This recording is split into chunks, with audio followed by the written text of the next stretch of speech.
प्रथम फरवरी 1968 रात्रि क्लास। ये नाटक चल रहा है, देखना है इस नाटक में तुमने कोई भूल की। ड्रामा चल रहा है, ड्रामा ने भूल कोई कराई ना, जानबूझकर भूल की क्या। भक्ति से दुर्गति में पहुंचे।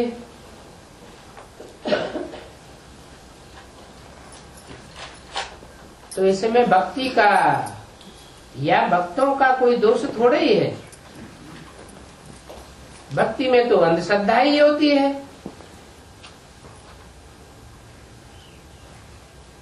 ड्रामा अनुसार पाठ चला भक्ति मार्ग में। बच्चे कहेंगे भूल हुई ड्रामा अनुसार, ड्रामा ने भूल कराई। तो वो भक्ति मार्ग में तुमने भूल नहीं की, ड्रामा ने कराई। ये ड्रामा में नूद। अभी फिर तुमको ड्रामा अभूल बनाता है।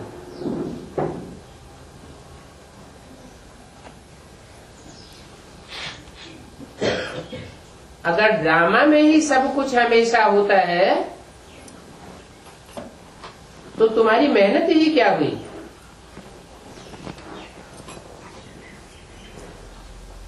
ड्रामा में नूद है ऐसा समझने से फिर दुख की बात नहीं होती। बीती सो ड्रामा, ड्रामा ने चलाया। घाटा पड़ा, ड्रामा ने कराया। हम क्या कर सकते हैं। इसलिए बाबा कहते हैं बनाई बनाई बन रही, अब कछु बने नहीं ना। 63 जन्मों में जहां जहां जैसे हमने पाप किए पुण्य किए, वही अभी ड्रामा की रील घूमती है।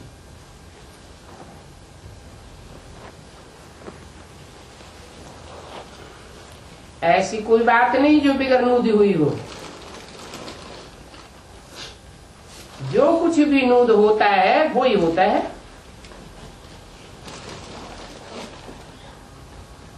फिक्रात नहीं होनी चाहिए, क्योंकि ड्रामा कल्याणकारी है। अभी तुम बच्चों को ड्रामा का ज्ञान मिला हुआ है, इसलिए जो भी होता है साक्षी होकर के देखो। जो भूल हुई वो भी ड्रामा अनुसार हुई। हम चिंता क्यों करें। जो ड्रामा में था सो हुआ, फिर चिंता की बात ही नहीं। सदैव संतुष्ट रहना चाहिए। मनुष्य तो ड्रामा को जानते नहीं है, परंतु अभी तो तुमको ज्ञान मिलेगा। कुछ भी हुआ चिंता नहीं, फायदा हुआ तो अच्छा हुआ, नुकसान हुआ ड्रामा में नूट था। सेकंड बाई सेकंड जो ड्रामा में है वो ही चलता रहता है। ड्रामा अनुसार हरेक अपना अपना पुरुषार्थ कर रहे हैं।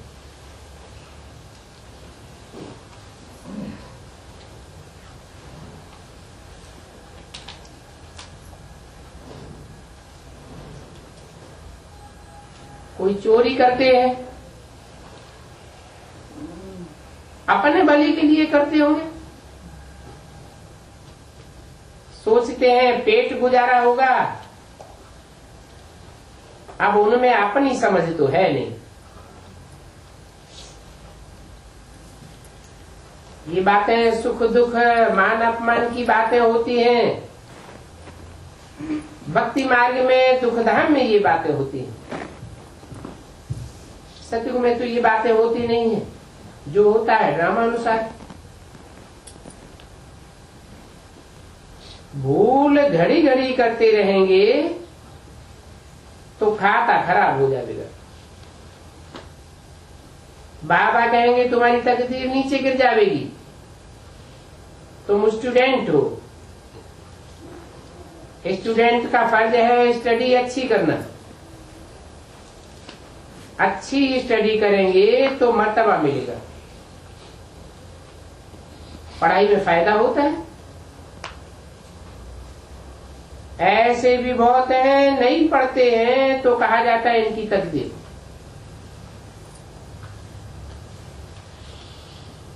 दिल खुश करते हैं, मैं तो समझाता ही हूं। बाबा कहते हैं तुम कुछ भी नहीं समझते हो, बुद्धू बुद्धि हो। सेंटर खोलने में बहुतों का कल्याण होता है, इसका बहुत फायदा मिलता है। ऐसा शुभ कार्य कर लेना चाहिए। भविष्य के लिए उनकी कमाई जैसे कि चालू ही बनी रहती है, क्योंकि सेंटर स्थापन करने में मदद करते हैं तो फायदा बहुत मिलता है। सेंटर ही खोलना है या मकान आदि बनाना है, मतलब जो करता है मदद उनको जरूर मिलती है रिटर्न में। जो अच्छी रीति सर्विस करेंगे प्रजा भी बनानी पड़े। सेंटर खोलने का शौक जरूर चाहिए। व्यापारी लोग दुकान खोलते रहेंगे। बिरला के कितने कारखाने हैं, बहुतों को फायदा होता है। जिसने जिसने माल खरीदा उसको फायदा हुआ, बहुतों की आजीविका होती है। तो ये सब किया जाता है भविष्य के लिए। भविष्य हमारा बनता है ये तुम जरूर जानते हो। तो जितना हो सके भविष्य में जमा करने के लिए कोशिश करनी चाहिए। यहाँ तो 21 जन्म के लिए जमा करना है। इसलिए बाबा कहते हैं अपनी चौपड़ी निकालो। कोई कोई व्यापारी रोज का भी हिसाब निकालते हैं। तुमको भी रोज जांच करनी है, तुम्हारी तो ढेर कमाई है। देखना चाहिए हमारे से ऐसी तो कोई भूल नहीं होती है जिससे घाटा पड़ जाए। याद का पुरुषार्थ बहुत कर रहे हैं। बच्चे कहते हैं बाबा हम भूल जाते हैं। अनुभव किया जाता है, 2-3 मिनट याद ठहरती है फिर भूल जाते हैं, फिर याद करेंगे। दृष्टि देकर कुछ खाया तो असर नहीं होगा। बाबा ने डायरेक्शन दिया है ना, बाप की याद में खाओ। ग्रस्त व्यवहार में तो अनेक प्रकार की दिक्कतें आती हैं, तो अपनी रिस्पॉन्सिबिलिटी पर डायरेक्शन देता हूं। कहता हूं कि खाने में हर्जा नहीं है अगर दृष्टि देकर के खावेंगे। हमारा कोई हठयोग तो नहीं है जो भूख मरे। अपन को कष्ट देने की दरकार नहीं है, इसलिए सब बातें सहज की जाती है। जब किसी का कल्याण करते हो तो ऐसे समझो हम भाई को समझाते हैं। ये टेव रखनी है कि क्रिमिनलाई नहीं हो जाए। क्रिमिनलाई चलेगी नहीं, शरीर को ही हम बुलाए देते। ये बड़ी कोई पॉइंट है और कड़े पुरुषार्थ की पॉइंट है। ये वंडर है ना, जो बाबा तुमको इस वंडरफुल स्वर्ग का मालिक बनाते हैं। इसका तो नाम ही है स्वर्ग। नाम किस आधार पर पड़ता है? क्या काम किया? जो स्वर्ग नाम पड़ा, स्वयं स्थिति में गमन किया, तो उसका नाम पड़ा स्वर्ग। गॉड फादर तुमको पढ़ाते हैं, जो पढ़ाने वाला है कितना साधारण, और कितना रोज रोज बच्चों को समझाते रहते हैं। बच्चों को कहते हैं नमस्ते, क्योंकि तुम मेरे से भी ऊंचे जाते हो, और तुम ही फिर कंगाल बनते हो। बाप देखो कितनी रुचि से आते हैं, अनगिनत बार आए होंगे, और तुम अनगिनत बार मुझ राम से राज्य लेते हो, और कल फिर तुम रावण से राज्य हराते हो। तो ये भी एक खेल है, ड्रामाबाजी है। अच्छा, ओम शांति।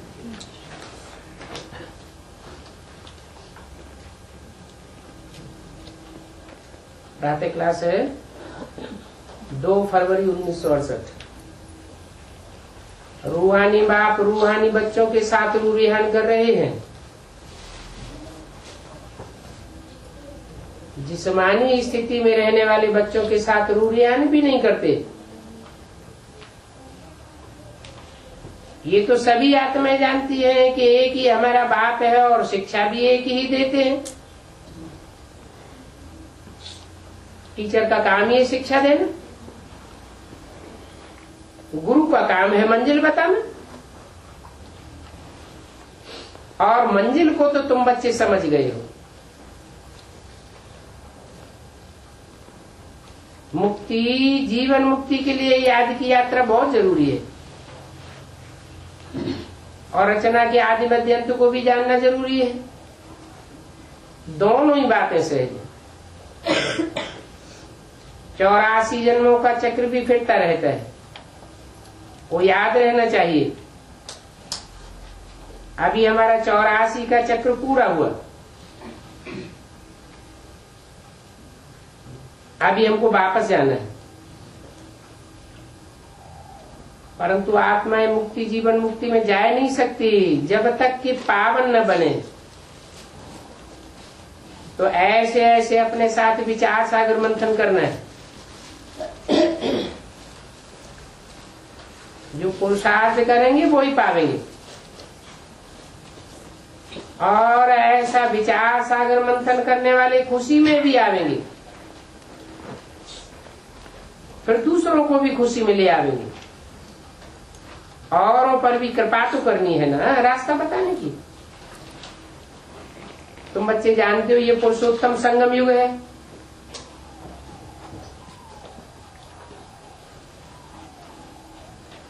सतयुग त्रेता का भी संगम होता है, द्वापर कलयुग का भी संगम होता है, त्रेता द्वापर का भी संगम होता है। वहां तो कोई पुरुषोत्तम बनते नहीं है, और यहाँ तो तुम पुरुषोत्तम बनते हो। ऐसे पुरुषों में उत्तम बनते हो जो तुम्हारी यादगार माला के संगठन के रूप में हर धर्म में फेरी जाती है।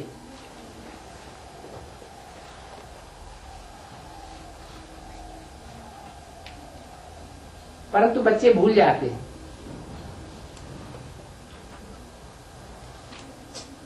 ये भी कोई को याद रहता है, कोई को याद नहीं रहता है, भूल जाते हैं। अगर यह भी याद रहे कि हम पुरुषोत्तम संगम युग में हैं,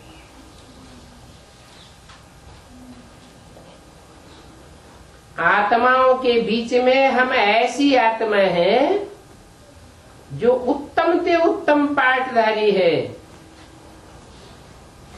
तो भी खुशी का पारा चढ़ा रहे। बाबा टीचर के रूप में, सदगुरु के रूप में याद रहे तो भी खुशी का पारा चढ़े, परंतु चलते चलते बीच में रोला पड़ जाता है। किसको थोड़ा रोला पड़ता है, किसी को बहुत पड़ता है। पड़ता तो जरूर है। पहाड़ों पर चढ़ाई चढ़ते हैं तो डोरी के सहारे चढ़ाई चढ़ते हैं। यहाँ कौन सी डोरी है? स्मृति की डोरी है। कोई तूफान आता है तो ऊपर नीचे होना पड़ता है, या चोटी पर चढ़ते ही जाएंगे।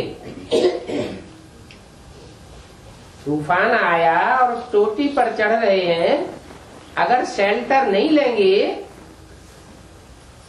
तो हालत खराब हो जाएगी। इसलिए बाप कहते हैं हमें उन राहों पर चलना है जहाँ गिरना और संभलना है। बच्चों की अवस्था भी ऐसी होती है। कोई बहुत ऊंचे चढ़ते हैं फिर गिरते हैं, कोई तो ऐसे गिरते हैं जो पहले से भी जास्ती गिर पड़ते हैं। सारी की हुई कमाई चट हो जाती है। बल कितना भी दान पुण्य करते हैं तो पुण्यात्मा बने, वो पुण्य करते करते फिर पाप करने लग पड़ते हैं। पाप करते हैं तो वो पुण्य भी खत्म हो जाता है। और यहाँ तो सबसे बड़ा पुण्य है बाप को याद करना। याद से ही पुण्यात्मा बनेंगे। अगर भूल हो जाए, दूसरों का संग लग जाए तो पाप करने से वो पुण्य खत्म हो जाता है। ऐसे नहीं है पुण्य जो किया है सो जमा होगा, नहीं, पाप करने से वो पुण्य नुकसान हो जाएगा, इक्वल हो जाता है। कभी कभी तो कमती भी हो जाता है। समझो कल दान पुण्य करते हैं, सेंटर खोलते हैं, बाद में बेमुख हो जाते हैं तो आगे से भी नीचे जास्ती कर सकते हैं। फिर वो खाता जमा नहीं रहेगा, घाटा हो जाएगा। पाप का काम करने से घाटा होता जाएगा। बहुत पाप खाते चढ़ जाते हैं, मुरादी संभाली जाती है ना। बाप कहेंगे तुम्हारा खाता पुण्य का था, फिर पाप करने से 100 गुना हो जाता है, तो बाकी क्या रहा? और ही चट खाते में पड़ जाएगा। पाप भी कोई बहुत कड़ा होता है, कोई हल्का होता है।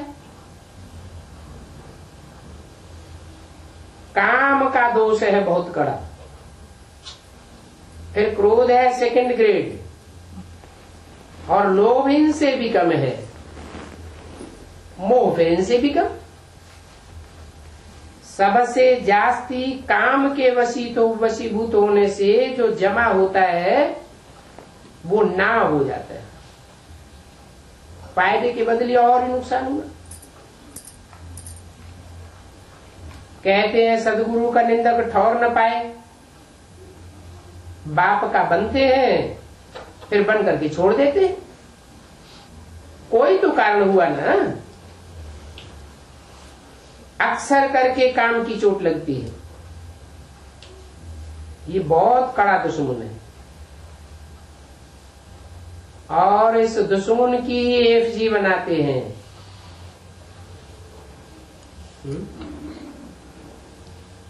एफजी बनाते हैं, पुतला बनाते हैं, तो साकार की यादगार में पुतला बनाते हैं या हवा का पुतला बनाते हैं? कोई साकार में हुआ है, जो ऐसे खराब वाइब्रेशन बनाने वाला है कि हम उसके वाइब्रेशन के वशीभूत हो जाते हैं।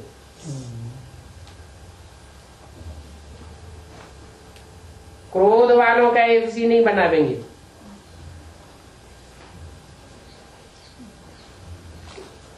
तो बच्चों को इस काम पर ही पूरी जीत पानी है। अगर काम के ऊपर जीत पाई तो जगत जीत बन जावे। कहते भी हैं काम जीते जगत जीत। फिर कथाएं बना दी है। क्या कथा बनाई है? कामदहन की कथा बनाई है। शंकर ने क्या किया? कामदेव को भस्म कर दिया, राख बना दिया।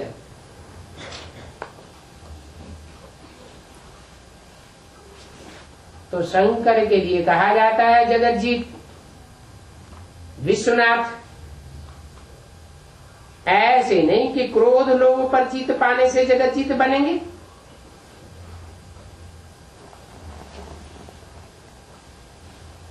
मुखिया को जीत लिया तो जगत जीत बन जाएंगे।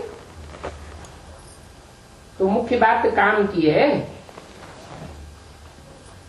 बुलाते भी है हम जो रावण राज्य में पतित बने हैं, अब हमको आकर के पावन बनाओ। जिसका राज्य होता है तो यथा राजा तथा प्रजा बन जाती है।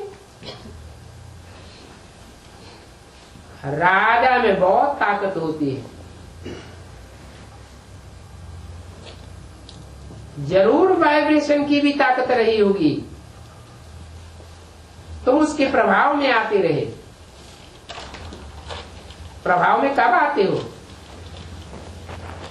पतित बनते हो तब प्रभाव में आते हो, या पावन थे तब प्रभाव में आए? मनुष्यों को इन काम विकार से कितनी प्रीति होती है। बाप कहते हैं तुमने काला मुंह किया तो कुल कलंक लगाया। क्रोध लोभ के लिए ऐसे कड़े अक्षर कब नहीं निकलेंगे। सारा मदार हार जीत का काम के ऊपर है। और काम विकार की मार से पिटे हुए ही ऐसे पतित बाप को बुलाते हैं।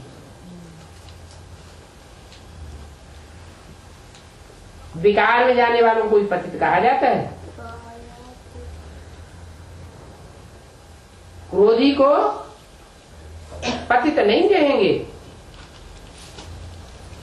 क्रोध करने से कोई शक्ति क्षीण होती है क्या?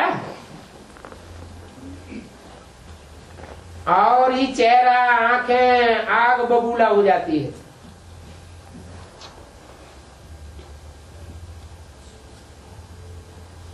शक्ति क्षीण कैसे होती है? काम विकार में गिरने से पतित बनते हैं। पतित होना ही माना नीचे गिरना। तन की पावर से नीचे गिरते हैं और मनोबल से भी नीचे गिर जाते हैं। फिर कहते हैं हे पतितों को पावन बनाने वाले, हे सभी सीताओं के राम, आओ। फिर ये अर्थ नहीं समझते हैं। सीताएं कौन है और राम कौन है? राम है एक और सीताएं हैं अनेक।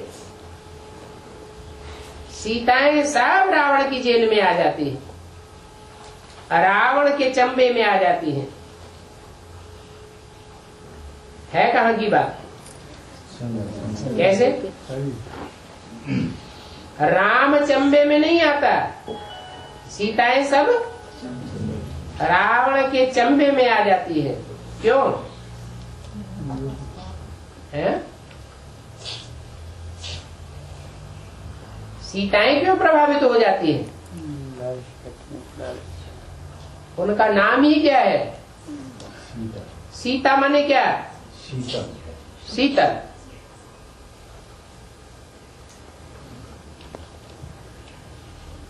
शीतल क्या होता है, चंद्रमा या सूर्य? चंद्रमा होता है शीतल और सूर्य होता है गर्म होता है।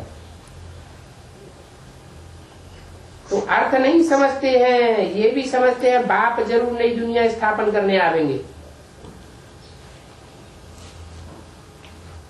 परंतु बहुत टाइम देने से घोर अंधियारे में हो गए। कितना टाइम दे दिया है?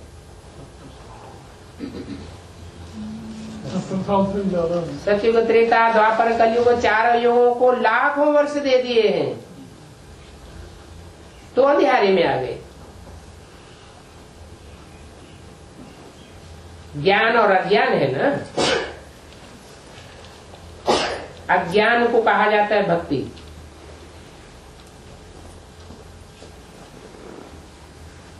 ज्ञानवान जानकारी। सत्य किसको कहा जाता है? ऐसे झूठ की दुनिया में कौन सत्य है?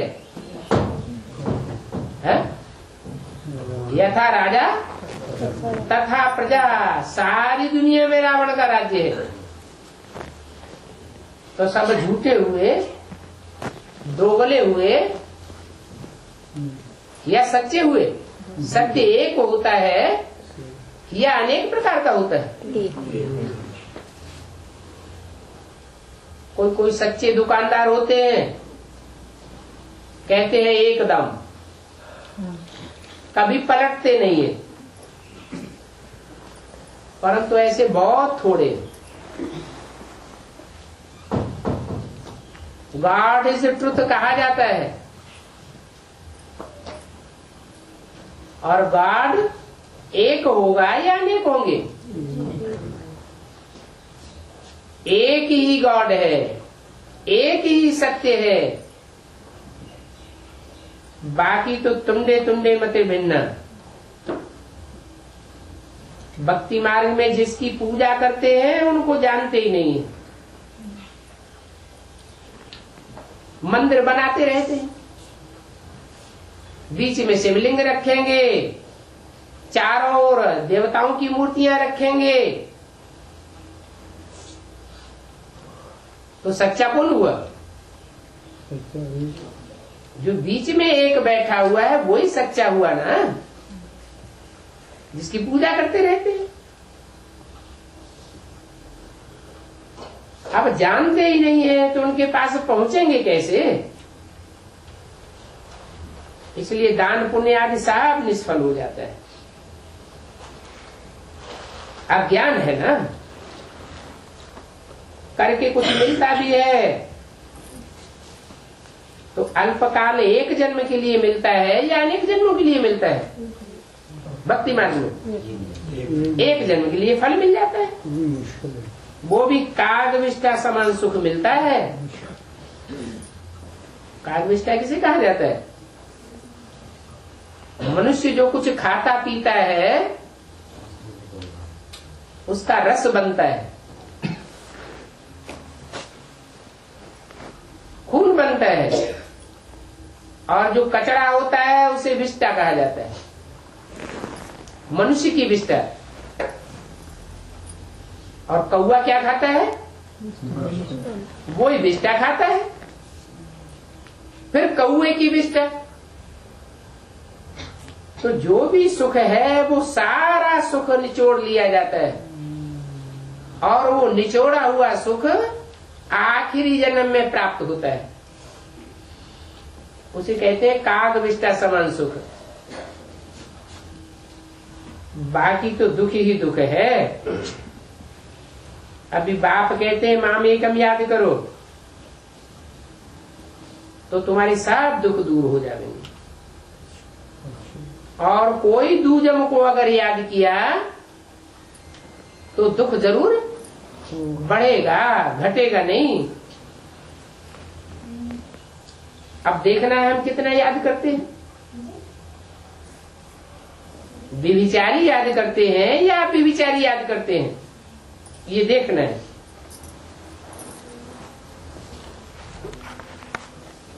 इतनी विविचारी याद हो जो पुराना खाता खत्म हो, नया जमा होता जाए।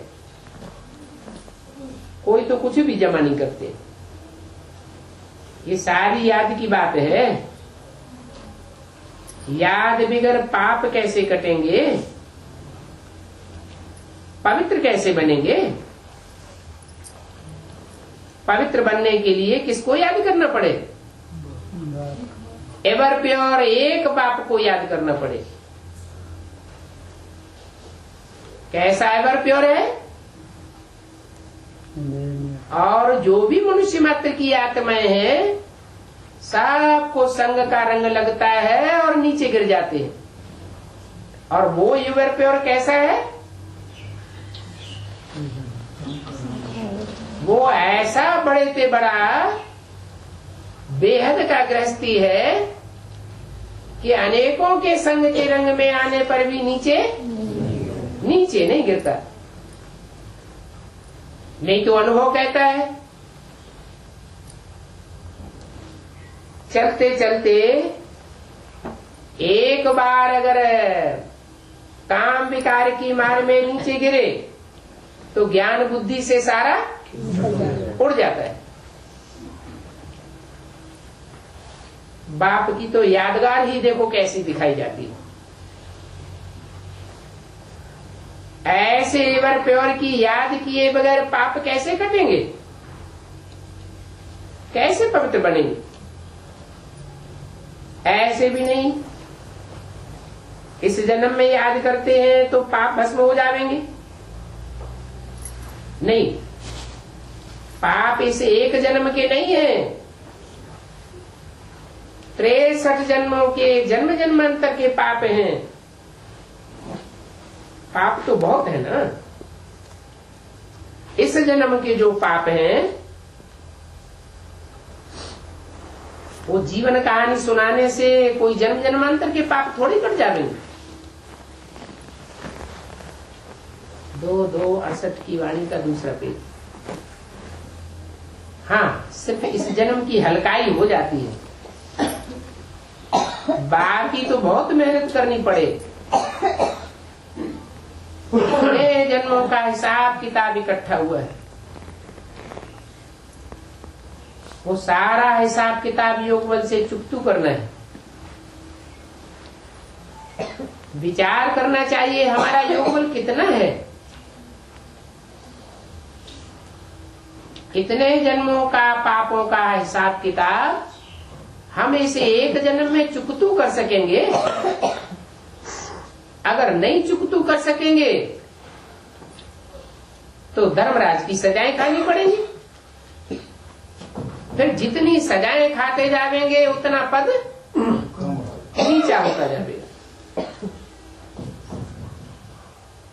सोचना चाहिए हमारा जन्म सतयुग आदि में हो सकेगा, एकदम सतयुग के आदि में कौन सी आत्माओं का जन्म होगा? कितनी आत्माओं का जन्म होगा? 9 लाख का जन्म होगा। 9 लाख में प्रजा नहीं होगी। प्रजा तो पुरुषार्थ भी नहीं करती पाप कर्म भस्म करने का। योग बल का ज्ञान सीखती भी नहीं, संदेश लेके चले जाते हैं। लास्ट में जब आवाज निकलेगा, टू लेट का बोर्ड लग जाएगा, तब चल पड़ेंगे। तो एकदम सतयुग के आदि में कौन आवेंगे?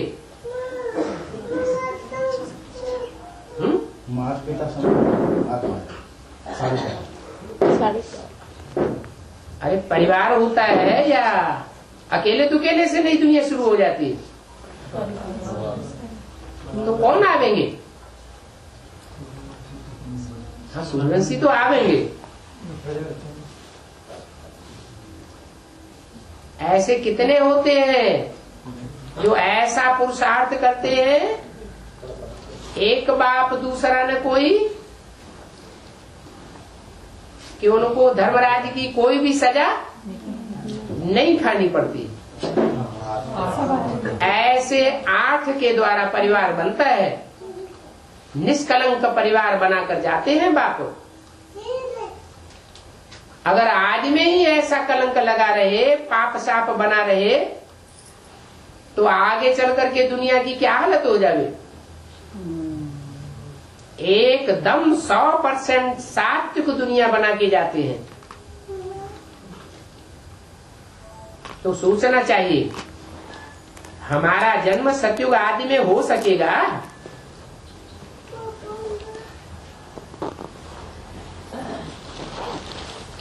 हम पूरे 84 जन्म लेने वाले बनेंगे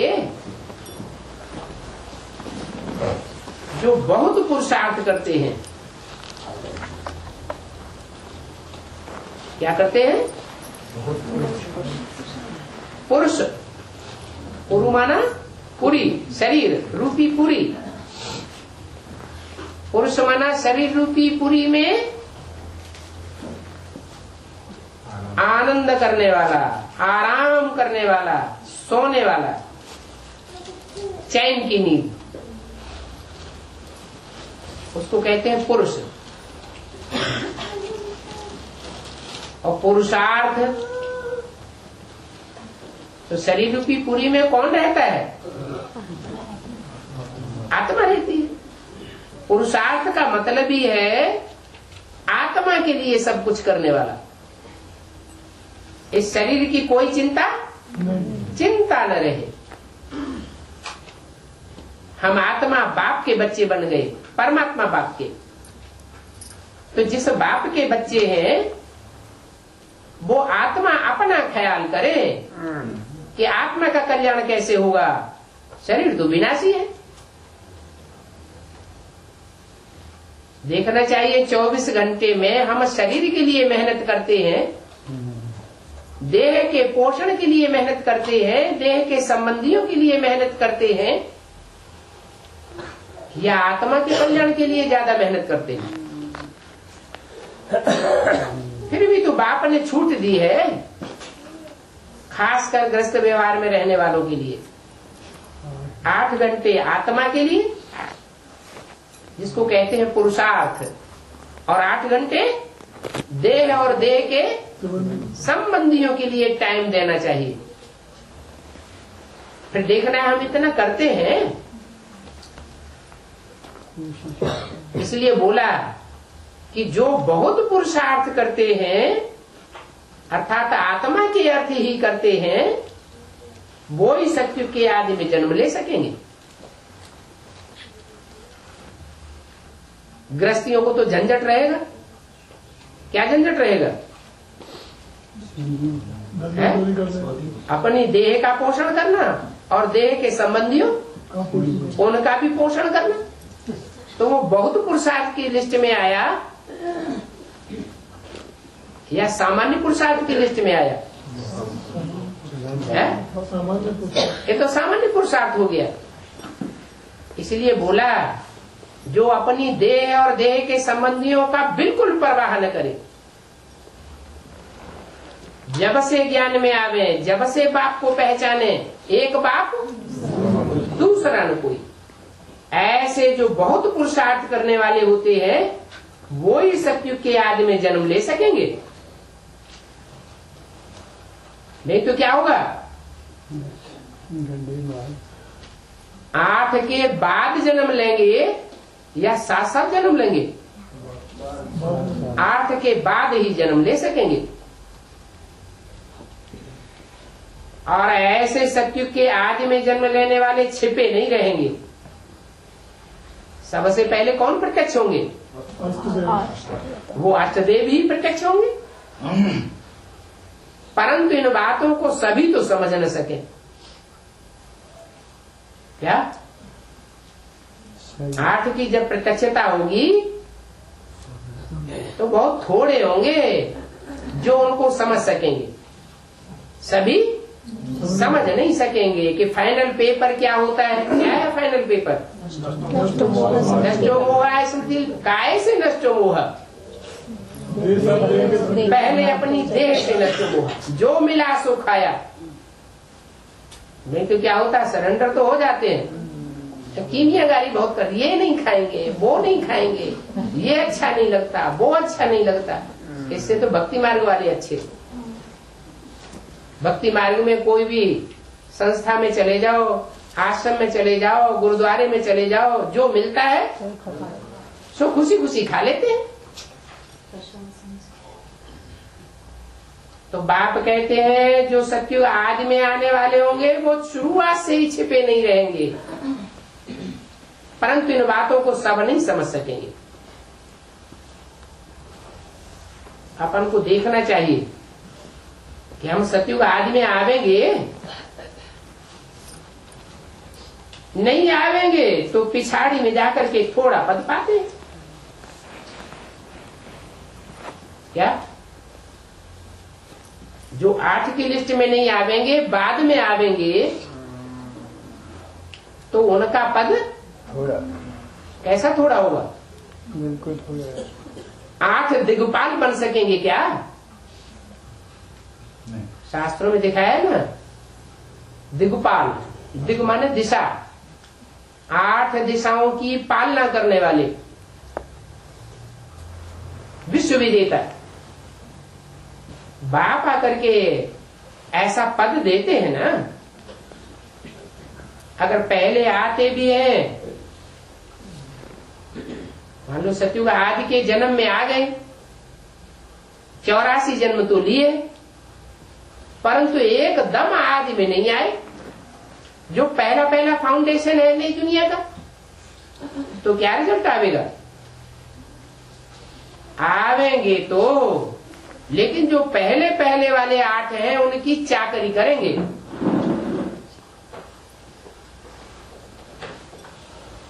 चाकरी करेंगे या उनको कंट्रोल में रखेंगे, या वो हमको कंट्रोल में करेंगे?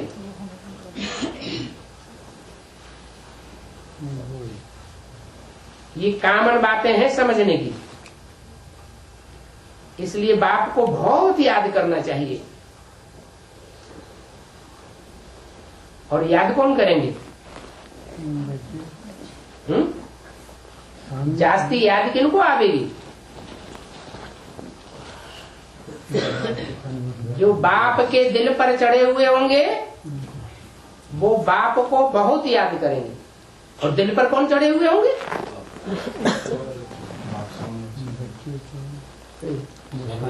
दिल पर वही चढ़े हुए होंगे जो बाप की सेवा में तत्पर्य रहते हैं। सर्वसेवक बच्चे बाप को बहुत याद आते हैं। तो जिन बच्चों को बाप याद करता है, बाप तो सर्वशक्तिवान है, उन बच्चों को याद की ताकत जास्ती मिलती है, पावर बढ़ जाती है। बच्चों को अपनी याद से, अपनी याद की पावर से याद करने में, और बाप की शक्ति मिलती है उस रूप से याद करने में बहुत फर्क पड़ जाता है। तुम बच्चे समझते हो कि हम यह विश्व के मालिक बनने आए हैं। कौन से विश्व के मालिक है? 8 का गायन जो है वो हर धर्म में है। इस्लाम धर्म में, क्रिश्चियन धर्म में भी 8 फरिश्ते गाए जाते हैं। कुरान में भी लिखा हुआ है, खुदा का तख्त किसने उठाया? 8 फरिश्तों ने उठाया। वो वजन वाला तख्त है। सिख लोग उसको क्या नाम देते हैं? अकाल तख्त, जिसको कोई काल खा न सके। तो जो याद करेंगे उनको खुशी जरूर होगी, और खुशी ही संगम युग का खजाना है। जितना याद की यात्रा में रहेंगे। राजा बनना है तो प्रजा भी इतनी बनानी पड़े। क्या राजा कितने होंगे? संख्या कितनी है राजाओं की? जो ईश्वर बाप से राजा ही लेते हैं, राजाई का वर्षा प्राप्त करते हैं, संख्या 108। तो क्या करना पड़े उनको? राजा बनने वालों को फिर उतनी प्रजा भी बनानी पड़े, माने इतनों को संदेश भी देना पड़े। एक राजा को कितनी प्रजा होती है कम से कम? है लाखों की तादाद में प्रजा होती है।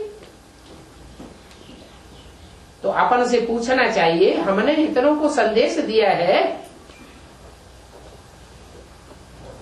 नहीं तो कैसे समझेंगे हम राजा बनेंगे? संदेश ही नहीं देवेंगे, प्रजा ही नहीं बनावेंगे। संदेश देकर के फिर उनको पुरुषार्थ करने लायक बनाना, आप समान बनाना, वो तो अलग बात। लेकिन पहले पहले तो क्या करना पड़े? संदेश देना पड़े, प्रजा बनानी पड़े। जो सेंटर खोलते हैं और सर्विस भी करते हैं, उनकी तो कमाई होती है ना। सेवा भी करते हैं, प्रजा भी निकालते हैं, संदेश भी देते हैं, और फिर जो ज्ञान की सेवा करते हैं तो उनकी कमाई तो होती रहती है। इनमें भी बहुतों को फायदा मिलता है, तो उसका फल मिल जाता है। कोई ऐसे होते हैं कि 3-3, 4-4 सेंटर्स खोलते हैं,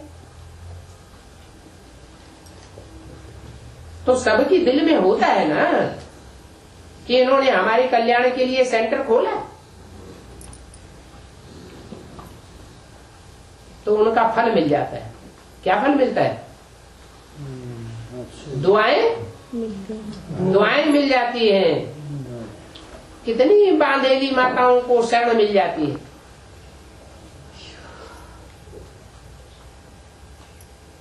बाबा को लिस्ट निकाल करके दो कि किसने किसने डायरेक्ट सेंटर खोला है।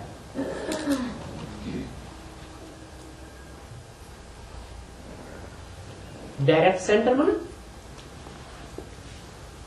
और इनडायरेक्ट सेंटर क्या होता है?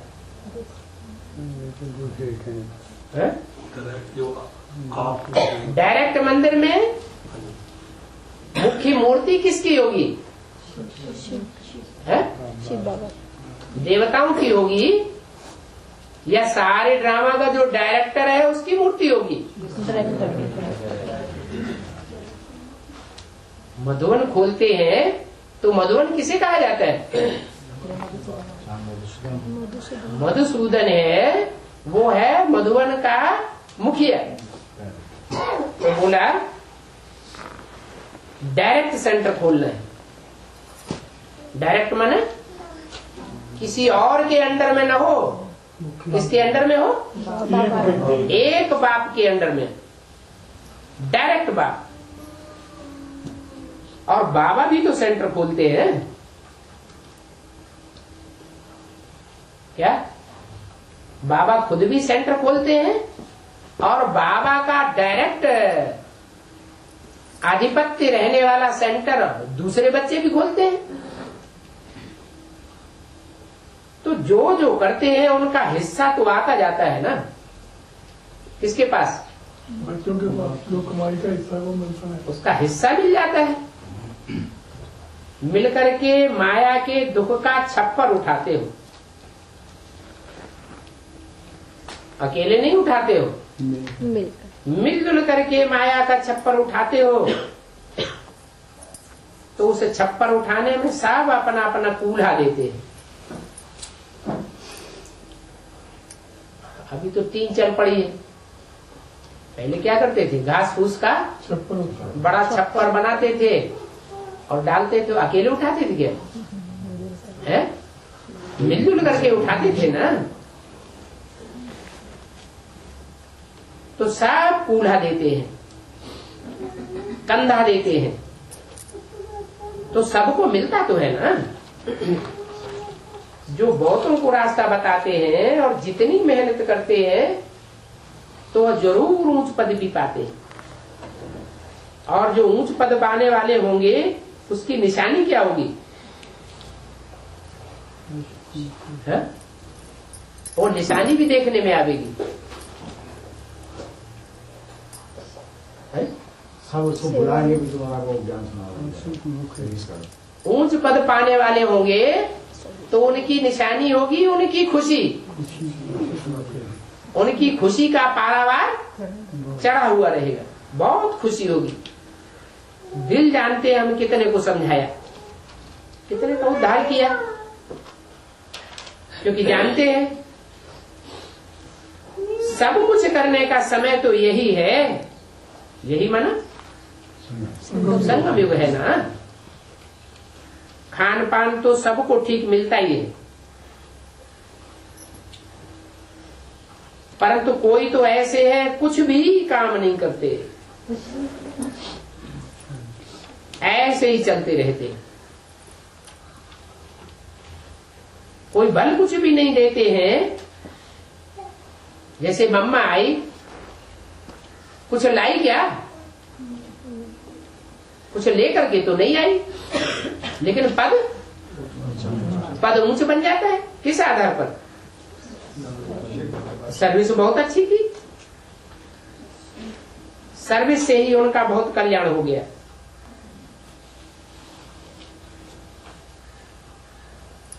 तो ऐसों की डबल सर्विस चाहिए। क्या सर्विस भी डबल चाहिए? योग की भी सर्विस है ना, अब भी विचारी योग चाहिए। कितनी डबल डायरेक्शन मिलती रहती है। आगे बाबा बिंदी बिंदी थोड़े ही कहते थे कि बिंदी को याद करो, क्या कहते थे?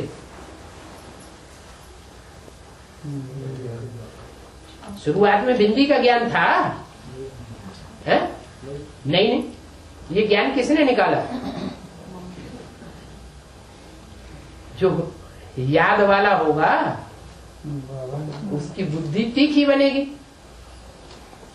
तो मम्मा ने ये ज्ञान निकाला, क्या? कि हम आत्माएं ज्योति बिंदु, तो आत्माओं का बाप भी ज्योति बिंदु। पहले तो लिंगाकार स्वरूप को याद करते थे शुरुआत में। क्या? लाइट की ज्योति याद करते थे, शिवलिंग याद करते थे, लाइट का आकार। बाद में मम्मा ने बताया कि हम तो ज्योति बिंदु आत्मा है, बिंदु बिंदु आत्माओं का बाप इतना बड़ा लिंगाकार नहीं है, ज्योति का लिंग नहीं है। क्या है? वो भी ज्योति बिंदु है। अभी तो आगे चल के पता नहीं क्या क्या पॉइंट्स निकलेंगी इस बारे में, है? बाप की याद के बारे में, बाप के स्वरूप के बारे में आगे चल के पता नहीं क्या क्या पॉइंट निकले। कुछ पॉइंट बदले कि नहीं बदले? पहले लिंग रूप को याद करते थे, बाद में बिंदु को याद करते गए, फिर बाद में साकार ब्रह्मा में निराकार को याद किया, फिर बाद में कुछ और निकला। क्या? साकार और निराकार के मेल को फिर बुद्धि में आया ये तो डायरेक्ट स्वरूप नहीं है, ब्रह्मा में ज्योति बिंदु शिव निराकार को याद करना, ये भी इनडायरेक्ट है। तो क्या बात निकलती है? साकार में, उस साकार में निराकार को याद करना जो बाप का भी प्रैक्टिकल पार्ट बजाता है। बाप के रूप में आत्मा रूपी बच्चों को जन्म देता है। आत्माएं समझती हैं कि हम आत्मा का ये पार्ट है सृष्टि रूपी रंगमंच पर। मुख्य पार्ट ये है और अनेक जन्मों का पार्ट ये है। हर आत्मा समझेगी। बाप के रूप में जन्म देता है। जन्म देने का मतलब क्या हुआ? सिर्फ इतना जानना है कि मैं आत्मा ज्योति बिंदु हूँ। वो तो सभी आत्माएं ज्योति बिंदु है, लेकिन जन्म का अर्थ क्या है? कि मैं बाप का कौन से नंबर का बच्चा हूँ? अव्वल नंबर का, द्वयम नंबर का, 108वां नंबर का, किस नंबर का बच्चा हूँ? राजयोग तो सीखने वाला हूँ बाप टीचर सदगुरु से, लेकिन इस राजयोग के स्कूल में मेरा नंबर कहाँ पर है?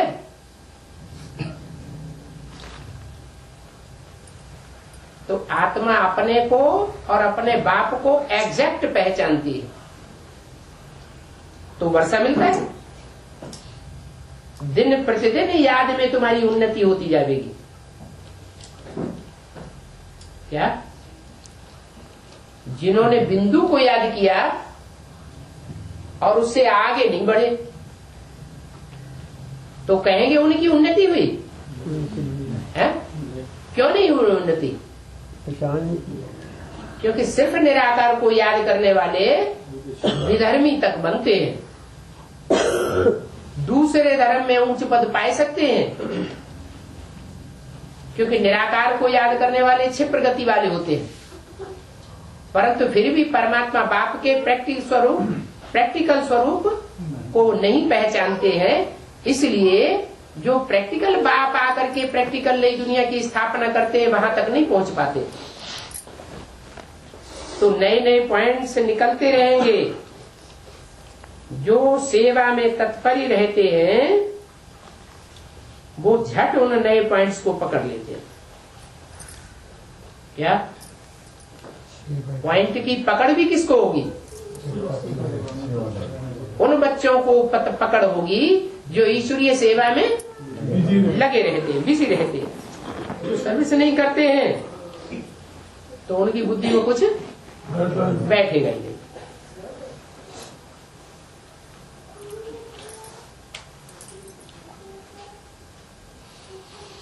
बिंदी कैसे समझूं, ऐसे बोलते रहेंगे। हालांकि बिंदु को याद करना ये भी परमात्मा बाप का एग्जैक्ट रूप नहीं है, फिर वो वहीं अटक जाएंगे। सेवा नहीं करेंगे तो बिंदी कैसे समझूं, इस बात में ही अटक जाएंगे। बिंदी बिंदी करते करते उनके प्राण निकल जाएंगे, उससे आगे पहुंच नहीं सकेंगे। तुम कोई से भी पूछो आत्मा कितनी बड़ी है, आत्मा का नाम, आत्मा का रूप, देश, काल बताओ, कब नहीं बता सकेंगे।